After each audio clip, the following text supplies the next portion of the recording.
O mga kapuso, maiba naman tayo. Magiging maulan kaya ang Pasko natin? Alamin natin yan sa ating resident meteorologist na si Ginoong Nathaniel Cruz. Mang Tani, maligayang Pasko po. Maligayang Pasko, Kara. At ngayon niyang araw ng Pasko ay naging ganap ng bagyo ang namumong sama ng panahon dyan sa Northern Mindanao na binabantayan natin nitong mga nakaraang araw at pinangalanan nitong Quinta. Dahil dyan nakataas na ang storm warning signal number 1 sa Leyte, Southern Leyte, Eastern Samar at Western Samar. At sa Mindanao naman ay Surigao del Norte kasama ang Dinagat Island, Surigao del Sur, Agusan Provinces at Camiguin Island. Huling namata ng pag-asa ang sentro ng bagyo sa layong 400 kilometers dyan sa may silangan ng Surigao City. At taglay nito ang lakas ng hangin na 55 kilometers per hour near the center. At Kara, ito'y kumikilos pakanluran sa bilis na 19 kilometers per hour. Yes, Mang Tani, magla-landfall po ba itong bagyong Quinta? Saan po at kailan po ito inaasahan kung sakasakali? Kara, kung hindi magbabago itong pangkasalukuyang bilis at direksyon, inaasahang magla-landfall ang bagyo dito sa may Dinagat Island o dito sa may northeastern Mindanao bukas ng madaling araw.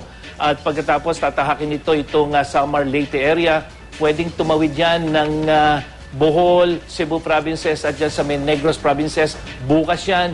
At pagdating ng Huwebes, ito ay nandito sa may Cuyo Island at posibleng dumaan dito sa may Northern Palawan sa Biyernes, papalabas ng Philippine Area of Responsibility. Mang Tani, napansin ko po ang tawag dito sa bagyong Quinta ay Tropical Depression. Pagdating po sa ulan na dadalhin itong Tropical Depression, ano pong kaibahan nito kumpara dun sa halimbawa sa nagdaang Typhoon Pablo? Unang-una, nabanggit mo, Kara, yung pagkakaiba ng lakas ng hangin. Ano? So, mas malakas yung bagyong Pablo kaysa dito kay Tropical Depression Quinta. Pero yung ulan na ito ay pwede rin nating ihalin tulad kay Pablo. At sinasabi nga na asahan natin na katamtaman hanggang malakas na ulan ang pwedeng dalhin itong bagyong si Quinta. Lalong-lalo na yung mga lugar na nakailalim ngayon o nasa ilalim ng storm signal. At kabilang pa rin doon sa inaasahang uulanin ay yung mga lugar na sinalanta ng bagyong Pablo at ito yung Davao Oriental at Compostela Valley na hanggang ngayon nga hindi pa nakakabangon dito sa bagyong Pablo. At ayon sa pag-asa, asahan po natin yung 5 to 15 millimeters per hour o moderate to heavy na ulan na ibubuhos nitong bagyo doon sa diametro niya na 300 kilometers.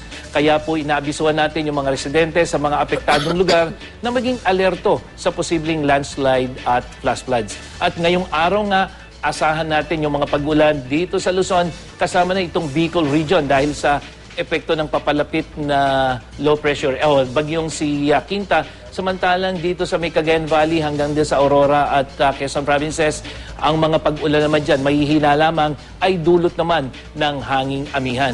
At dito sa Metro Manila, Kara, posibleng umulan ngayong umaga, kaya kung aalis po, huwag kalimutan ang inyong mga payong at pagdating ng hapon, unti-unti po ay hihina o bababa yung tsansa ng pagulan.